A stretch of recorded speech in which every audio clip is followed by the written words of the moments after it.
Welcome in to episode 9 of Wow. Going the JC Route. This is your host, JC. I'm here with the Birdman. AJ Brock is dipping on us again, You didn't want to be here. bummed You didn't out. want to be here. And it's election night in America. No, this is not a political podcast, nor will it ever be. But we figured we want it to be. would be in the spirit of things in the U.S. We are going to skip on talking about our teams, the Sooners and the Razorbacks, today because, as any good Homer fans would, we want to deny what happened this weekend.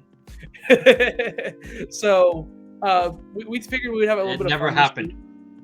Never. It never happened. None of that ever happened. I don't know what happened this weekend because it doesn't exist anymore. It's in a different universe. Just deny it. Never happened. We got a fresh basketball season is gone. Go Hogs. Go back. I don't want to talk about it. Go Razorback basketball. Go Razorback basketball. You can talk about softball in the spring. OU men's lost their game 1 last night to Sam Houston State. Wow. We struggled. We played North Dakota State. Had some trouble playing them. They're a very good team, but I think we ended up beating them by like around 20. So not a great game. Huh? What? The OU women's team won, so that was exciting. Oh, you can follow that. You can follow them. Go. OU women. Our Oklahoma will probably still beat us next month because we play y'all again in Tulsa. So I wouldn't. But nah, our team just this year isn't good. We can't score at all. That's what beat us last year. Is we couldn't shoot a broadside of a barn, and then like all of a sudden, like out of nowhere, you're just throwing up shots. Yeah, but we don't have Mo Gibson anymore. We don't have Elijah Harkless. We don't have any of that. We've got the Groves boys, and we've got Jalen Hill, and that's about it, man. It's not going to be a good year, I don't think. We've got to recruit well and see what we can do. Look, one thing I know about being an Arkansas fan is that we struggle. I like how this is in a football podcast. We're talking about basketball right now, but that's fine. That's fine. It's a sports podcast. The thing about Arkansas's basketball team is that we've struggled. There's a time somewhere between the end of the non-conference schedule and the beginning of the conference schedule where we just look really bad. Last year it was losing to Oklahoma, losing to Hofstra, losing to A&M on the I think it was on the road. We lost 2 other games on top of that. The year prior to that, we lost to Alabama by like 30, lost to Missouri. So, there's always that growing pain somewhere in there.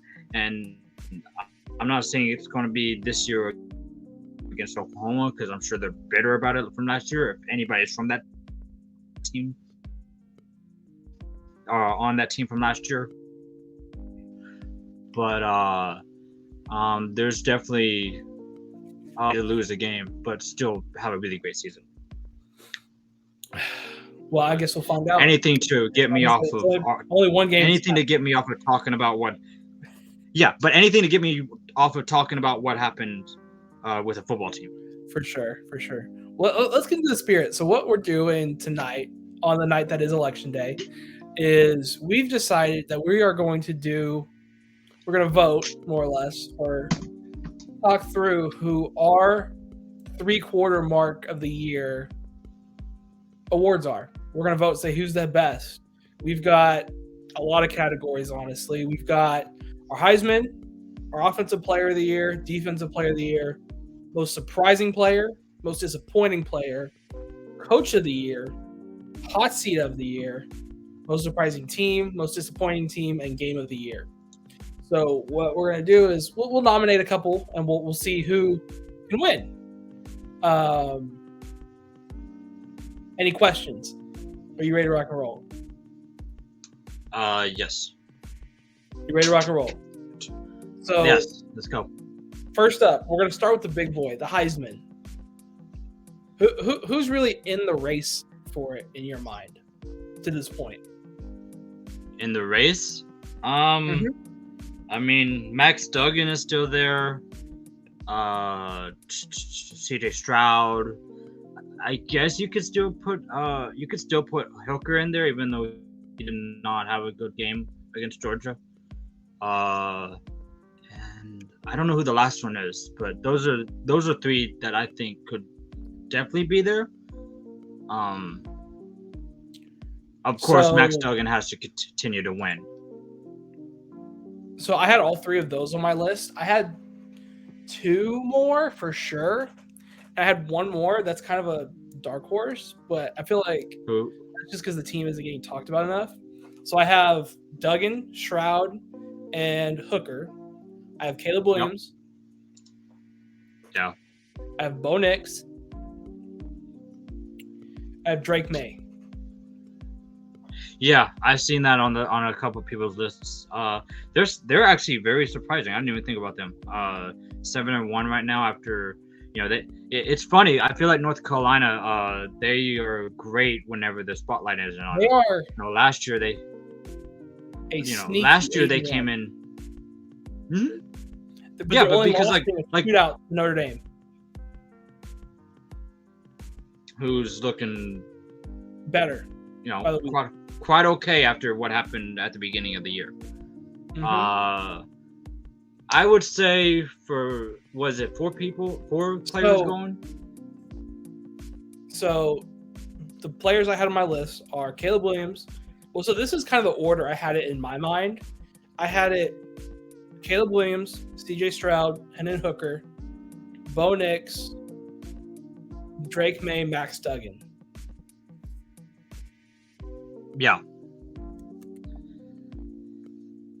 And then what do you get? Like four? Is it three or four that go to New York?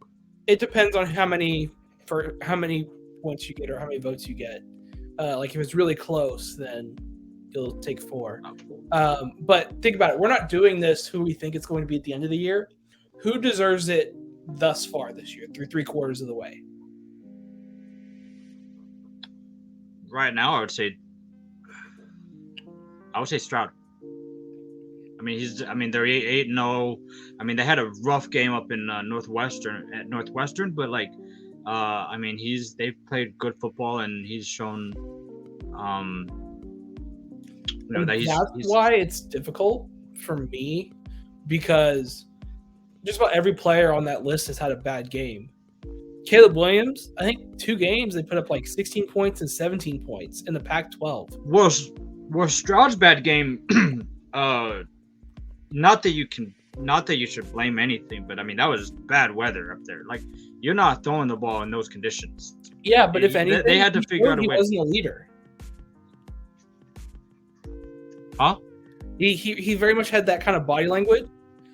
He showed that he wasn't a leader there, because you could see his body language was like, let's just win this game and get out of here. He's not trying to rally his team to come back and win. Now they got the win because you know what I realized, and I didn't realize it until this weekend. Northwestern won week 1 and hasn't won since. I realized that too. I didn't even watch the game, but like I saw that their one win, they were 1-7, and every time I saw that, I was like, the one win is against. Their one win isn't even on U.S. soil, by the way. It's not. They have not won in the U.S. this year. They have not won in this hemisphere. That's freaking. Their one win is all the way. So honestly, with the Heisman, I think to this point, it's got to go to Drake May or Max Duggan. Yeah, at this point, I mean, I guess. I mean, I would probably give it to Drake May because he's got the better stats. Yes, Max Duggan has the ultimate trump card of that 0 in the loss column so far, but that really hasn't been him totally. That's been like Kendre Miller running the ball. That's Quentin Johnston and Savion Williams making great catches. Like, it hasn't been him. Yeah. And I feel like he hasn't quite had the Heisman moment yet. I mean, we can say the same thing about Drake May, but I feel like the combination of Drake May's record plus his stats, it goes to him so far. And I feel like at the end of the year, unless he has a Heisman moment or they finish the year 11-1, with a Heisman moment, he's not really going to get invited to New York. Whereas people like Hendon Hooker, he's had an off game as well. Georgia, but Georgia's Georgia, right? But between his stats and his team's records, Hendon Hooker's had a Heisman moment. It could go there. Yeah. Honestly, now that I'm talking about it, I'm talking myself into Hendon Hooker. But I mean, you know what? Screw it. I'm giving it to Hendon Hooker. I don't care.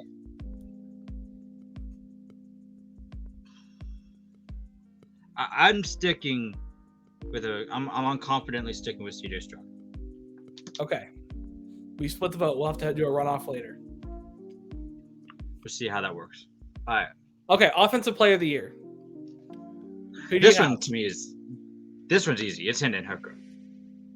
Because like his stats have been, besides the Georgia game, which again, like you said, it's Georgia. Like their problems have not been on the defensive side of the ball; it's been on the offensive side of the ball, and their defense has been playing fairly decent for Georgia. So Hendon Hooker went into a wall of a good defense.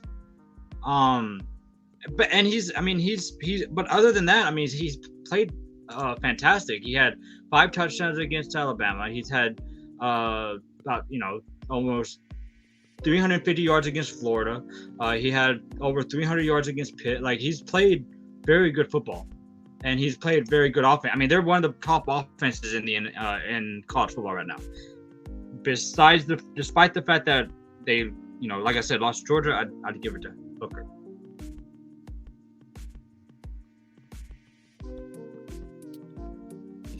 I went a completely different route direction. I tried to stay off of quarterback for offensive player of the year. Okay. I've got 4 players on my list. Only one is a quarterback. And now that I've kind of mentioned it already, I'm going to take that one off. I have 3 players: Chase Brown, Blake Corum, and Jalen Hyatt. Running back. Okay. All Chase Brown has done this year is lead Illinois to 7-2 record and leading the country in rushing for Division I. All Blake Corum has done is run for over 100 yards in every game so far, I'm pretty sure, and led Michigan to an undefeated record. And then Jalen Hyatt, all he's done is lead the team in touchdowns and receptions since Cedric Tillman went out. I think they're very much all deserving of it. If I had to lean anywhere, I'd probably lead Blake Corum, just because people, I mean, honestly, I don't see it, but people are putting him in that Heisman discussion. I just don't think I've seen it. There's really much more to it. But he's got really, a great Heisman moment coming up. He's got an opportunity coming up against Ohio State here in the end of the month. That would be a lot of fun to watch. It's going to be a lot of fun to watch. It's definitely going to be a top 5 matchup. Okay. So for that one, we had Hendon Hooker and ooh, good discussion. You had Corum and Hendon Hooker. All right, this one was a little bit more difficult for me. Defensive Player of the Year, because a lot of the people we kind of expected haven't been there this year. Well, Will Anderson. Will Anderson hasn't been there. There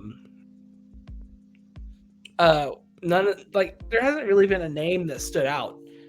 There has been a couple names that just I put on here that whenever I'm watching games, these players stand out to me. Yeah. And it's Anthony Orji, Vanderbilt. Isaiah Foskey, Notre Dame. Tyree Wilson, Texas Tech. And John Torchio, Wisconsin. Okay. What do you think? What are your thoughts? Honestly, for defense, it's a little bit harder because like I generally don't really, pay attention to defense that as much. But like you said, Will Anderson has been very disappointing. For me, while I was looking for this, Ivan Pace Jr. for Cincy. He's had 96 tackles, 8 sacks, 1 forced fumble. And I mean, he's been basically a tackling machine for Cincinnati and playing very well for them.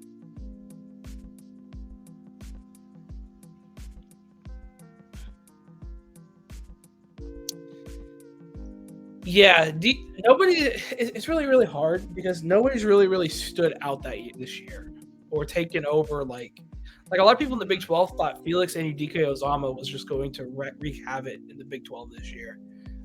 He's been really good. He has like 7 or 7.5 sacks this year, which is really, really good. But I wouldn't say he's been dominant. I mean, Texas hasn't had any players that's dominant. Oklahoma hasn't. Baylor hasn't. It's really crazy. Will Anderson hasn't been there. Nobody in the Pac-12 is coming to mind. Georgia really hasn't. I mean, Jalen Carter. Yeah, he's been solid, but hasn't stood out at all. Well, it's a solid defense, but like it's like you don't have the stars. I feel like for Georgia's defense as you did last year. Mm-hmm. I mean, at the moment, nobody stands out, and really, like it's a lot of underneath guys, a lot of guys from Vanderbilt and Wisconsin, and guys from Cincinnati. Like they're not world beaters, but I mean, these guys are playing fantastic football. I mean, yeah. All right, so I think it's settled. There's no defensive player of the year yet. Nobody wins. It's a rigged election. Nobody deserves it. It's everybody sucks. Cool. Good to know. So here's a fun one, and I feel like I've got 3 really good names for this next one. Most surprising player. All right, go ahead. I want to hear yours first. My most surprising team? Most surprising player. Most surprising player, Max Duggan. Why? Max Duggan, he's played. I mean, just for that entire team alone, I mean, they've played very well. I mean, I don't know. You know what? I might change that to. You don't have a good defense. Got it. No, I don't. Hey, you're so boring. Okay. I have 3 names, but really one is like head and shoulders above the rest to me. Okay. Basically, in third place, I've got Marvin Harrison Jr. Okay. Has basically taken over the receiving offense for Ohio State since Jackson Smith and Jigba's been out the whole year pretty much. Been incredibly good. Just really, really freaking good receiving the ball. Quinshon Judkins, running back at Ole Miss. Kind of going into the year, everybody in Ole Miss was super excited about what's his face? Zach Evans, the former 5-star that transferred from TCU. Everybody's really, really excited about him.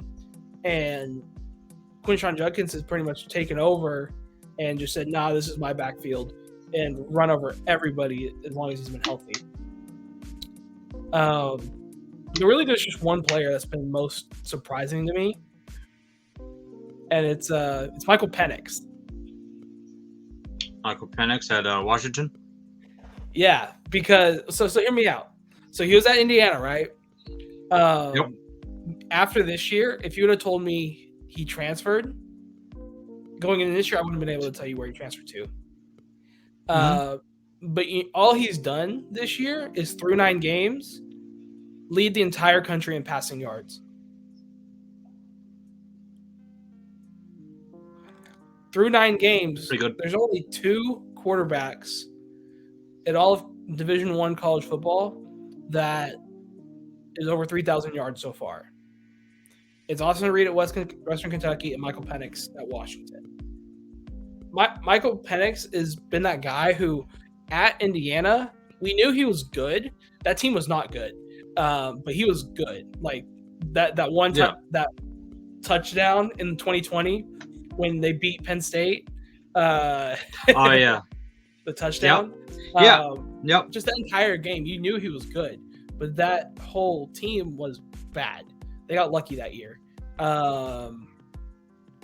And so nobody really thought much of him because those teams were bad. But now that he's transferred somewhere, gotten a different system, he's been absolutely lighting it up this year. Now, Washington's been all right this year. They were better than we thought they would be. But I think surprising, nobody expected him to be this good.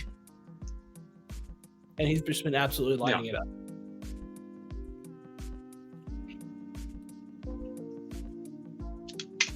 I don't think you have an argument there. I just don't. No, I don't have anything for that one.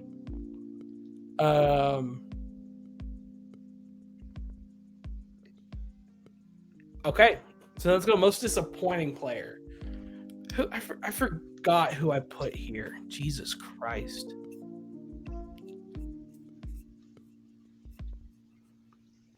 I wrote down initials and I completely forgot who I put there. Oh. This can't be good. I know who 2 of the 3 are, but who do you have for most disappointing player? For me, it's kind of been Will Anderson. I mean, everybody coming into the season thought he was going to be, just a world beater, just an outstanding linebacker. He's been good. He's got 31 tackles, 7 sacks, but like everybody expected him to be this dominant linebacker, and I don't think he's really been that. And I mean, as a whole, on top of that, Alabama's just been not, whenever you thought about Alabama, I mean, I guess recently you think about offenses, but I mean, that defense has always been fairly stout, and it's just been disappointing. And he's, to me, been disappointing. I'll be honest, I had Will Anderson on my list. And I don't want to say he's been bad, because by no means has he been bad. It's just really hard to follow up on the 7 sacks. It's just really hard to follow up on the stats he had last year. Everybody had a super high expectation that he was going to either match it or do better. And this year, now that he's kind of taken a step back statistically, it's a little bit disappointing. It doesn't help that Georgia's not having – I mean, Alabama isn't having a typical Alabama year this year. Well, whenever you're as dominant as him, and then now you have tape on him, it's like, okay, where is he? I don't know. I haven't watched tape on him, so I don't know what they're doing to stop him from being as good as he was last year. But I mean, now people have eyes on him whenever he's out there, and like I said, it's not your typical Alabama defense that's going to have a couple of good players that can help him. But he's just been underwhelming. I agree. Another player I had on my list was Phil Jurkovich, Boston College. Okay. Everybody, I mean, I won't say everybody, but a lot of people thought him mixed with Zay Flowers and Jeff Hafley at Boston College were going to be a really, really good combination this year, and they were going to be really, really good. And they've just disappointed week after week after week this year. It's been hard to watch at times, unfortunately, it's upsetting because I like all those players. They're all really, really fun to watch. Yeah. But it's just been a bad results this year, which is not fun. But I think our conversation on Will Anderson is what takes the cake. I don't want to say it's disappointing, just didn't quite live up to the expectations that we had for him this year. Yeah, which, to be fair to him, those were really high expectations. I mean, a lot. Like I said, the expectations that everybody had for him was super high. So for him to even get half of that would have been failure, unwarranted failure on his part. But And then the last thing I had on my list was BA. I completely forgot who BA is. I don't know. Brandon Allen. No, it's not Braylon Yeah, Allen. It's nothing like that. It's It'll probably come to me later, and it's gonna piss me off. just how, as we're ending the show, it's this. Yeah. Yeah, I can't help Another it. name that just came to me is Tyler Van Dyke, quarterback at Miami. When he filled in halfway through the year last year, just absolutely lit it up. And that whole thing this year's been just a dumpster fire, including Miami's been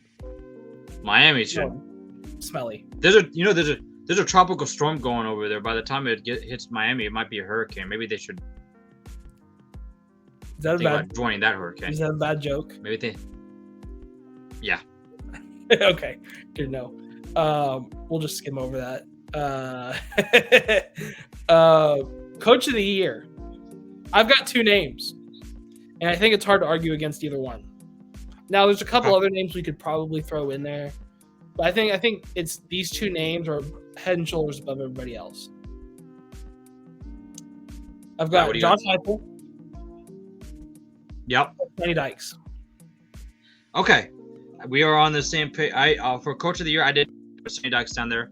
I think, depending on how the season ends for TCU, if they can win out, I think he has it. If they lose a game, I feel like Josh Heupel has it because of who Alabama or who Tennessee has beaten to get to where they are. If they continue to win, which I don't think they're after the Georgia game, I don't think it gets that much more difficult.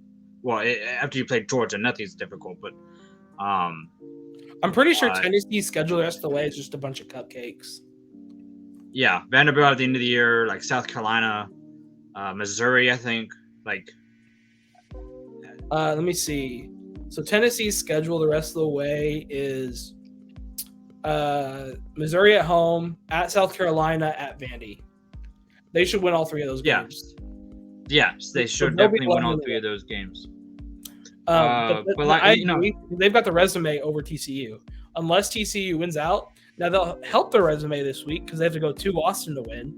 But the thing with TCU is, don't get me wrong. The thing with TCU is that no, but the thing to me is that with TCU have dodged about 3 or 4 in the past 3 or 4 weeks. I mean, sure lost, had to come back to beat Oklahoma State, had to come back and beat Kansas State. Then the game last week. I guess it's been 3 weeks, but they've dodged several bullets, and if you keep having to dodge those bullets, eventually one of those bullets are going to hit you, and it's just a matter of time. But you take nothing. I take nothing away from TCU. What they've done has been incredible. They should be thrilled with how this season has been, and proud of themselves. Go ahead. No, I think you're spot on there. Jeez, cool. At least I got something intelligent out. Now, I mean, there's a couple other coaches you could argue. Maybe Brian Kelly, depending on how they finish the year at LSU. Candidate for sure. If Ole Miss can beat Bama this week and win out, maybe Lane Kiffin. Yeah. I think you've got to argue. This one is completely under the radar. I completely forgot. Holy crap. Lance Leipold.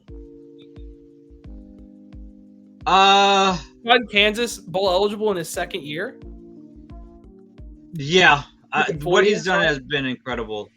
But yeah, what he's done at Kansas is just, I mean, you talk about a Kansas team that's relevant, that hasn't been done since 2006.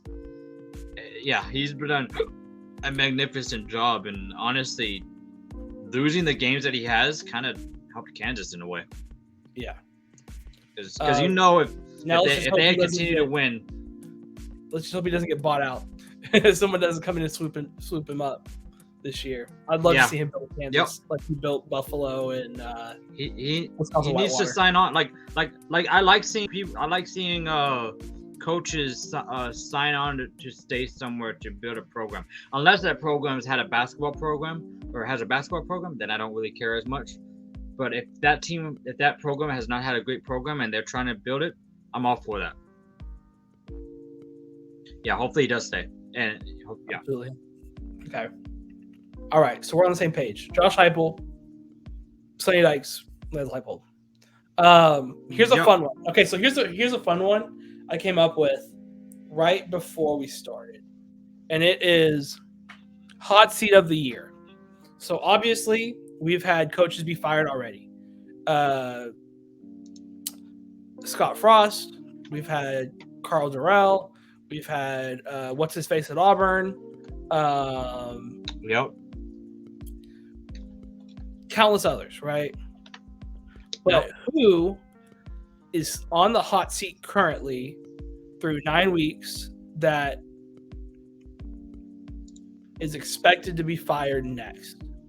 Whose seat has gotten hotter Expected as to the be year has fired? gone on?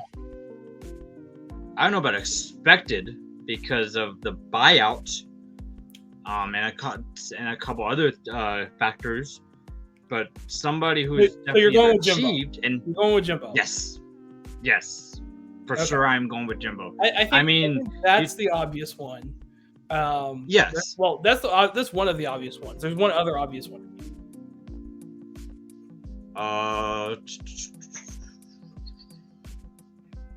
Looking around. Who you got? Neil Brown at West Virginia. They have given this man 5 years to build something there, and all they've done this year is be at the bottom of the Big 12. They got the transfer in JT Daniels. They've recruited well. They've recruited relatively well.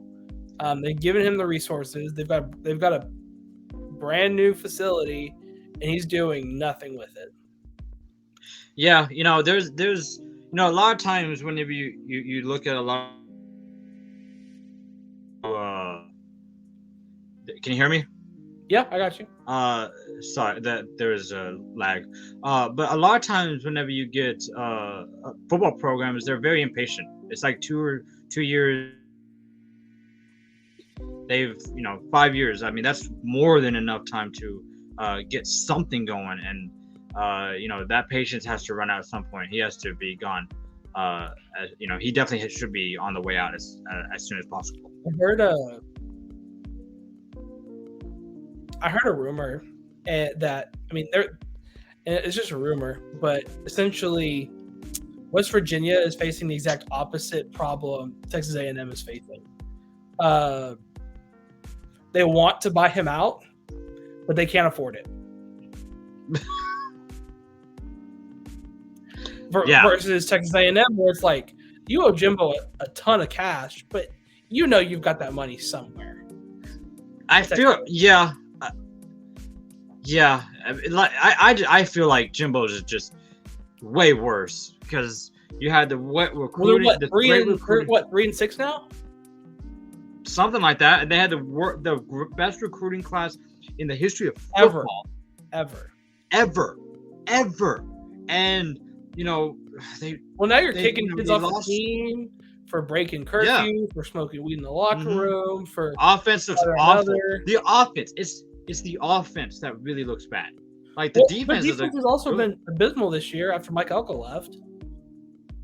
It's been. I feel like it's been good at its moments, but that offense has just been so bad that there's only so much you can do on defense.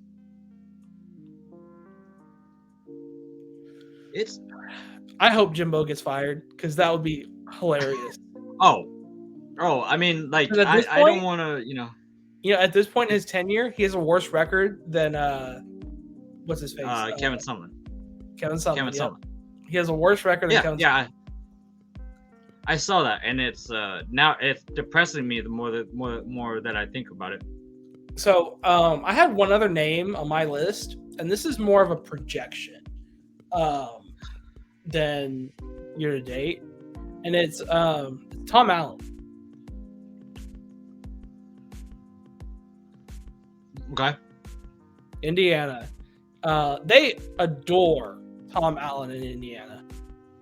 But after 2020, they did fuck all last year.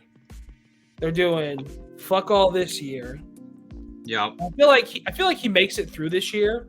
But if they do fuck all again next year, then they don't have a choice. They kind of have to out him. You know what I'm saying? Yeah. Yep. So he may not be on the hot seat immediately, but I feel like he's one of those coaches that his seat is getting warmer by the week. Yeah. Just because he's not particularly winning. He's not winning. He's not particularly recruiting well. So there's not much like to go off of there. Mm-hmm. And then especially when you see What schools about like Illinois, who don't do anything, and they're 7-2 this year. They shouldn't have lost this past week. What the hell were you doing? But that's besides the point. how about this name? What about Pat Fitzgerald? 1-8 at 1-8 Northwestern right now. It was 3-9 last year. 7-2 in 2020, and then 3-9 the year before that.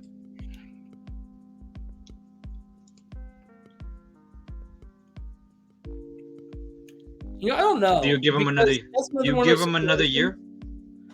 Absolutely. Okay.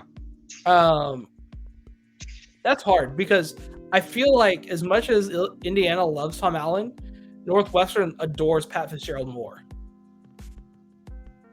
Yep. And he's not a bad coach. And pretty much every other year he's been ultra competitive. This year's the one. So I'm pretty sure so 2020 they were competitive. I'm pretty sure 2018 they were competitive. Yep. And just every other year they've been bad. So 2015 to about 2018 they went to a bowl game. Then before that, 2014 and 2013 they weren't bowl eligible, and then he's been on and off here since he's been there. But I mean, this year's been particularly bad for him. I'd give him another year because they love him, but he's gonna have to start getting results like anyone else if he wants to hang around. Yep. All right, so we've got 3 more categories. Let's get in and get out because I'm ready to go. You know, as much as I don't like politics, I find results fascinating. I'm a nerd. I'm sorry. I need to go eat. Most surprising team. I've got 3. I've got my favorite also. Who is your most surprising team? You and I did different lists because you did 3. I did just 1. I picked 1 for every team, every list. I did it more for the sake of conversation, but I've got my favorites. I've got my team. Okay, then for the sake of conversation, pick yours, and then I'll see if mine's in there. So I'm gonna read my list out, and then I'm gonna end with my vote. Okay. Okay. I wrote down Syracuse. Okay. They were undefeated up until they played. What was it, Clemson? Clemson in a very good game, by the way. They lost to Clemson. They actually lost the week right after that too, which was surprising. Unfortunately, now it seems maybe they're off the rails. I wonder if it's like that. You have that emotional game, and then you come back and play that game. And it's a letdown. Yep. Kind of thing. So maybe we'll see if they get back onto those rails and come back from wherever they came from after losing to Clemson. Yep. I've got Washington State. There's quite a few teams in the Pac-12 you can put in that. Oregon State.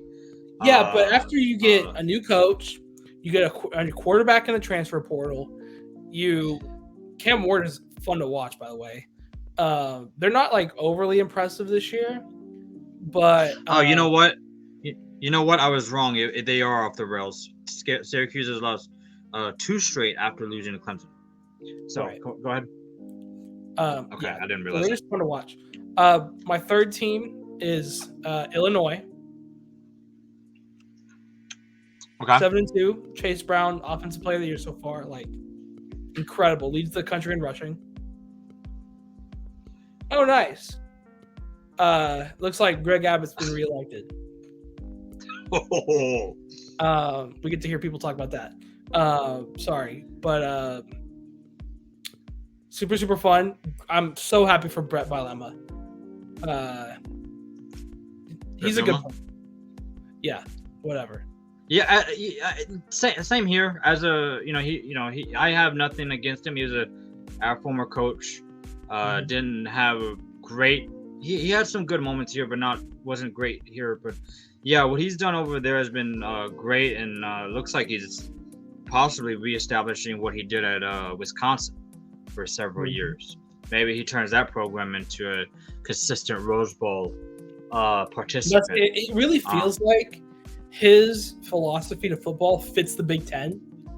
Anytime he's taken it out of the Big Ten, it's not worked. But within the Big Ten, it works. Yeah, it definitely looks like that.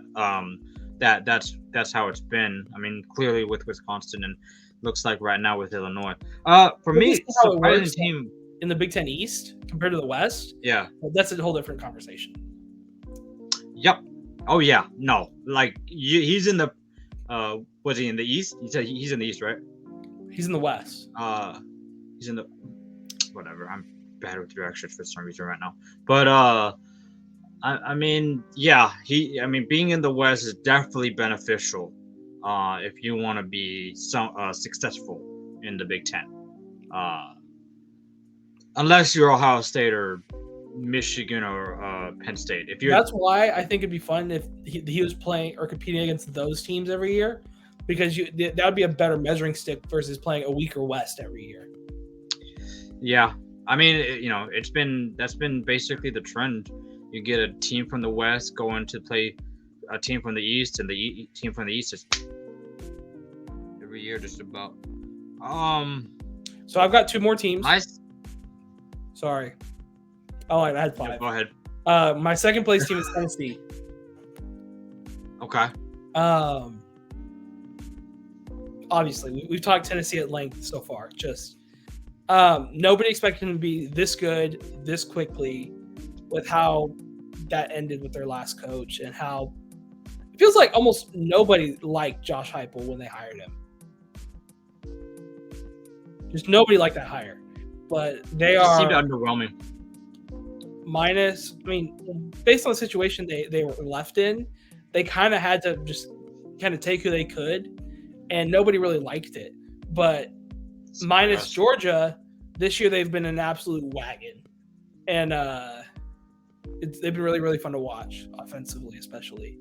But my first place team for most surprising team, deep in the heart of Lawrence, Kansas, is the fighting Kansas Jayhawks. Okay. Their over/under win total for the year, I'm pretty sure, was 2.5. Yep, we talked about that. Pretty sure we talked about that at the beginning of the year. They got it in 3 weeks. I'm pretty sure we joked about that at the beginning of the year. Not only did they get it in 3 weeks, they were ranked. Ranked Kansas. Had game day go to them. Had game day go there. They are bowl eligible before the Oklahoma Sooner. No matter how the season ends, for them to be where they are at has been 100% remarkable. I don't know if they're the most. I guess by that standard, just to win 6 games. Honest. Going into the year, is most surprising. We said that's Kansas. They're going to Kansas. They're going to do Kansas like they always do Kansas. And sure enough, they are damn good this year. Even with Jalen Daniels going down, they have been damn good. They beat the brakes off Oklahoma State last week. At the beginning of the year, I joked with AJ they have to play Kansas, and every year or every week, it seemed like that became less of a joke. And Well, guess what? big ups to Lance Leipold up there. Side note: so Texas has a massive game again in Austin against TCU this weekend, right? Yep. Guess where they're going next week? Lawrence, Kansas, baby. So yeah. it's just setting up one way or another for as a massive letdown for Texas, as Texas typically always does. It seems like whether they win, they win this week against TCU, get a massive high, they're feeling good, they roll into Lawrence, Kansas next week and drop an egg, or vice versa. TCU comes to Austin, TCU rolls them, letdown. Well, guess what? It compiles next week in Lawrence, Kansas. It definitely would not surprise me if Texas and does what they've always done and shit the bed. Now, if they don't, kudos to Sark. He's got that thing rolling. But it feels like Texas is going to Texas at some point. For most surprising team, can I put an entire conference in, or a conference in there? Explain. Pac-12. Like I feel like the Pac-12 has been wildly more competitive than it's been in the past recent years. I mean, it's been basically Oregon and then like I guess Utah, but this year, I mean, Oregon's been utterly competitive despite what they did over in Oregon has one Georgia. Loss. Utah has one loss. Yes. USC has one loss, and UCLA has one loss. Yes, and then you talk about you talked about Utah has Washington State. Sorry. You talked about Washington State. I watched Washington State play USC. I was not expecting. I don't watch. Who's the head coach over there? Washington State. Yeah, I don't watch a lot of Washington State. Jake Dippert. Okay. Well, I didn't expect to see what I saw when they played USC. Their defense is fantastic. They have a really good team. They probably, if I'm not mistaken, they lost to USC, but Washington State should have beaten them. Oregon State's been competitive. It's overall, with the exception of like Colorado and like the Arizonas, it's been and Stanford. It's been a very competitive. Not Dippert. I'm an idiot. Huh? Sorry, Jake Dicker. I'm an idiot. I'm a both of us. My fault, Jake. I apologize.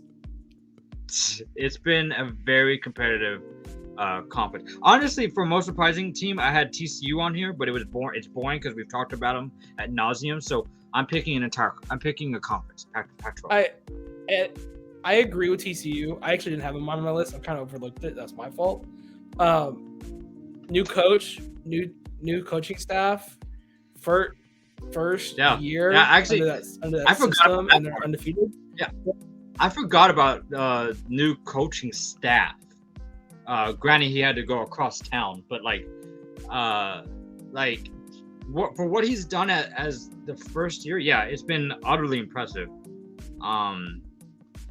But there's a lot of routes you could go with this question.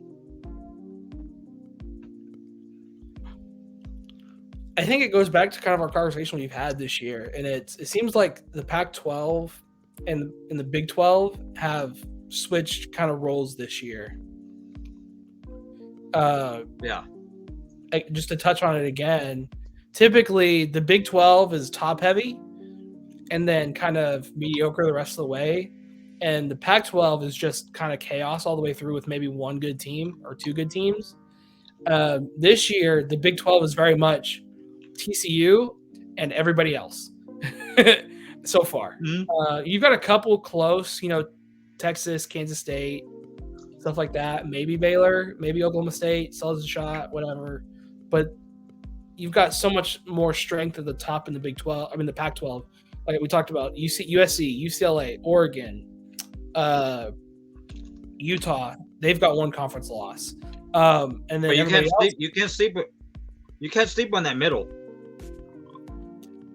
Cal almost beat USC this weekend. I was so hoping they would, but whatever. USC's been a confusing team. Well, I'll be honest. USC's been Oklahoma this year. It always seems like they're in control of games, but they're always winning by like a touchdown or less. I wonder why. Yeah, I wonder why, right? It's almost like it's a pattern. But you got to be careful because if they roll into, or if you let UCLA roll in a couple weeks, and you're not on top of your game, yeesh, they might do you something good. All right. Second to last category. Most disappointing team. I had OU on my list just because I'm feeling it. Plus 4 losses hurts, especially since we've had like a combined 4 losses in the last 2 years. But I think there's one obvious answer here. Do you know where I'm going? I hope I know where you're going. It's the same reason why the same person I have on the hot seat. Jimbo Fisher? Texas No, A&M? like it's the. That's not who I had. I agree with you. That's not who I had, though.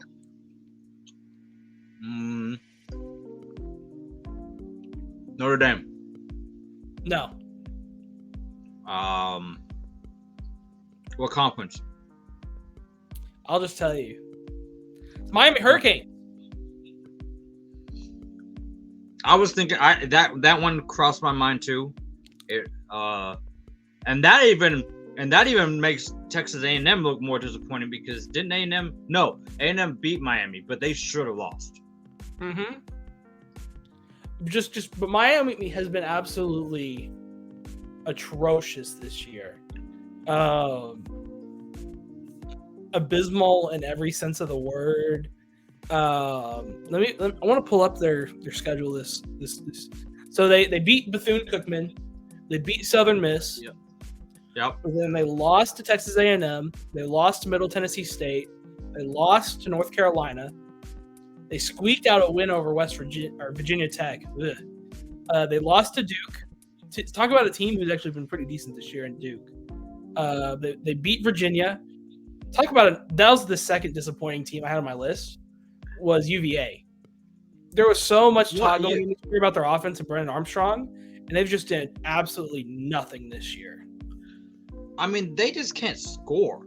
Like, I'm looking at their list too. I mean, you look at it, it's like 9 points against A&M, 31 against Middle Tennessee, which they lost. 14 against Virginia Tech, 21 against Duke, 12 against Virginia.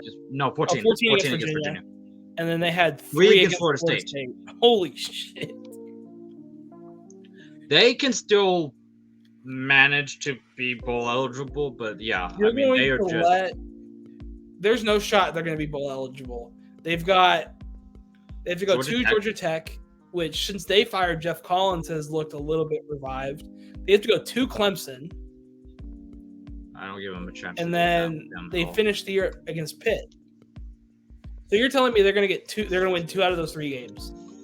I'm not saying that they will. I'm saying there's a shot. They're not going to beat. I don't see it, dude. I think they're not going to beat Clemson.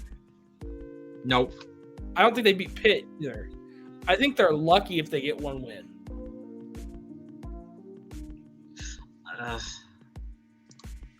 Hold on. Keep talking. If they get 1 win. Yeah. They're not going to a bowl this year. And they've been so disappointing because of all that hype coming in. Mario Cristobal coming home. Miami stealing him from Oregon. You've got what's his face coming from Michigan on offense. Josh Gaddis. You've got all the recruiting. You've got all the bagmen and NIL talk.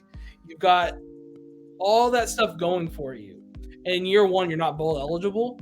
In an ACC, which is a conference that is never good. They're never in the top 3 out of the Power 5. Never. Yeah. To do that in that conference is absolutely abysmal. And to lose to the teams they've been losing to in the ways they've been losing is inexcusable. You're going to let Florida State, which is a team, now given, they're a decent team this year. I think Florida State finally found their feet with Jordan Travis. but you're going to let them come into your home stadium and stomp a mud hole in you in a rivalry game. Now that's a lot for me talking to you Texas, but then still. lose to Middle Tennessee State. Yep. Lose to only score 14 points in a 4 overtime win. You know, I completely forgot that was 4 overtimes.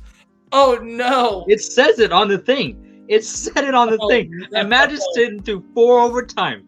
How? At what point? That's right. That game, 4 overtimes. Not a single touchdown was scored. Woo! As bad as Texas A&M has been this year, I think Miami has to be the most disappointing team. Only because A&M beat Miami. Head-to-head wins. There we go. They got head-to-head, and Miami lost that one. So I guess by that standard, you can put them in the most. They're both been so bad, but yeah, they have. I mean, Aggie's always going to Aggie. They've not been relevant since the Second World War. Miami has so much hype going in this year. A&M likes to think that they have a lot of hype, but they have a lot of hype based on the recruiting class. But you can't given a lot of the recruiting classes come in and performed and contributed this year, but you're not going to win a lot of games if you're playing a ton of freshmen. You're just not. Well, but here's the thing: if they're freshmen, doesn't it come at some point in the season? You have to see, okay, they're starting to get better. They're starting to understand that how to win. And it just seems like they haven't figured that out yet.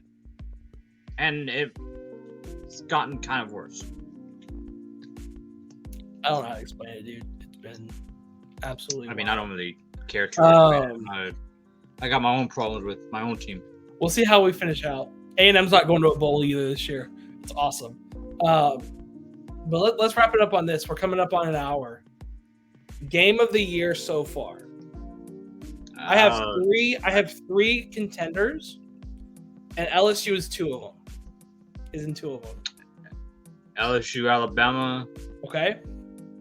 And then LSU, Florida State. Okay. No, I'm going to guess the third one. Okay. Is it Tennessee, Alabama? You've read me like a book.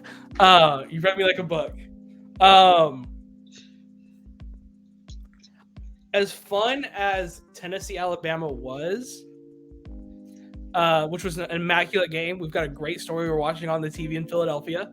Yeah. I think I'm leaning LSU, Alabama. And it might be my recency bias. But, man, I watched that game pretty much start to finish, minus a couple flipping channels. But not only the fact that Brian Kelly has gone from losing that LSU Florida State game, which, I mean, they're a blocked field goal away from winning that game. Yeah. But it's really funny because going into that field goal, we kind of knew that was going to happen. We kind of predicted, this is the type of game where you get that blocked. I called it. But to go from that to beating Alabama, and Brian Kelly absolutely throwing his nuts on the table saying, hey, I'm just going to win it here. And then doing that at home in Death Valley at night, that scene was absolutely incredible. Now, the scene in Knoxville was absolutely bonkers also. Yeah. And I think it meant more to Tennessee because it's been a lot longer since they beat Alabama. But it's just hard, man. They're both really, really close. I forgot about that Florida State LSU game too. I mean, that was a good game. I'm giving the edge. I'm giving the edge to Tennessee, Alabama. That game was just unbelievable. I mean, it looked like Alabama had to figure it out there late in the game, and then Tennessee comes down and scores to win the game. In that game, you're just trading shots. Yeah, touchdown to it touchdown, was. training shots. Mm-hmm. Fascinating. And then at the end of the LSU Alabama game, you've got Bryce Young making plays. You've got Yep. Jaden Daniels making plays, and it's a ton of fun. You know what? I agree. I'll give it to Tennessee, Alabama so far. Now, what's fun is we've got some fun games coming up. Ole Miss, Alabama's this weekend. You got Ohio State, Michigan coming up. I'm biased. You got Bedlam, not this weekend, next weekend. That's gonna be fun. Um, Oklahoma State looks it's like Oklahoma beatable State. all of a sudden. Yeah, very beatable. It's gonna be. There's a lot of fun games coming. I'm hoping we. USC I'm hoping we East get to. I'm hoping we get to bowl eligibility. The World Cup is in a few weeks.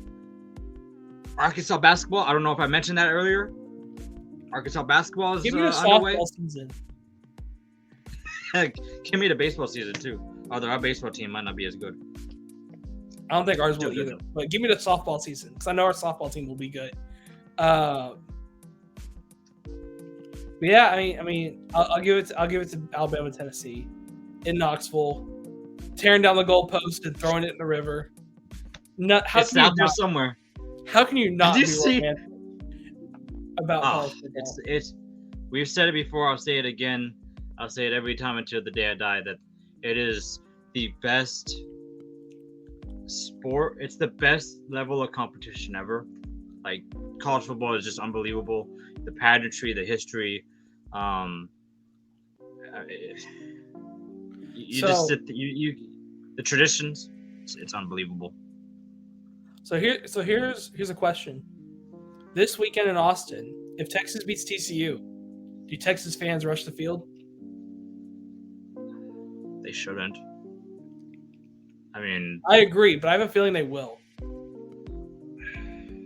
you know, my favorite thing about that is that they're supposed to be getting fined for doing that, but nobody do. cares. I mean, they do, but like nobody cares. They literally just run on the field, and it's just like. You know what was great? I just remembered this. You know what was great about this past weekend? I'm watching the end of the LSU Alabama game, and they're doing like the on-field interviews and stuff, and they're just showing the crowd. You know what I hear in the background? And you see what? The band playing Neck. My God, what a glorious song! That was the first thing I said when they scored that 2-point conversion. I said, "Play Neck. Let's get it going. Let's have some fun." And they didn't do it right away, but near the end, you can just hear it in the background, and I say, "Yes, this is what it's about. This is the time you play this song." Anytime I hear that song, I just think about Joe Burrow singing it in the national championship game. I'm not an LSU grad, but man, I love that song. Oh man, this was actually a fun conversation. I had a lot of fun doing this. I'll be honest. yeah, definitely a change up. It felt good. I mean, for one, I thought it was a little bit of fun because typically before we record these things, we do a little bit of chatting and pregame before. But I like that we kind of had a topic, and then we didn't really talk about it beforehand. I thought that led to a lot more fun doing that. We're gonna have to do that a little bit more often. But is there anything you want to add before we get out of here? Just that we had a little bit more time to do this. Cowboys were off. They are on next Saturday, this coming Sunday. They're in Green Bay, game of the week. Should be. Against the I don't know why. Packers. I don't know why it's the game of the week. But I mean, because historically it makes sense. But Aaron Rodgers and the Packers are awful this year. If we lose that game, I'm running to Green Bay because I don't want to be here anymore. Like the Cowboys should roll. That game. Oklahoma is in Morgantown this week, so I'm nervous. Arkansas's got a game with LSU after we just looked embarrassing against Liberty. But I think they come to Arkansas or come to Fayetteville this week. Talk about a letdown if they roll there. into Fayetteville and lose. I would love it. I would love it. Man. I'm hoping we'll see what happens there. Arkansas basketball this Friday. All right. Now that you said 3 times. Thank you for watching. This was episode 9 of Going the JC Go Route. Mavs. This was Go your host, Stars. JC. That is Chris the Birdman. Go Cowboys. Go Cowboys. This was our award show 3/4 of the way through. Go See Dallas. you when you see you. Thanks for listening. Like, comment, subscribe. Follow us on Twitter. We'll talk to you soon. I'm done.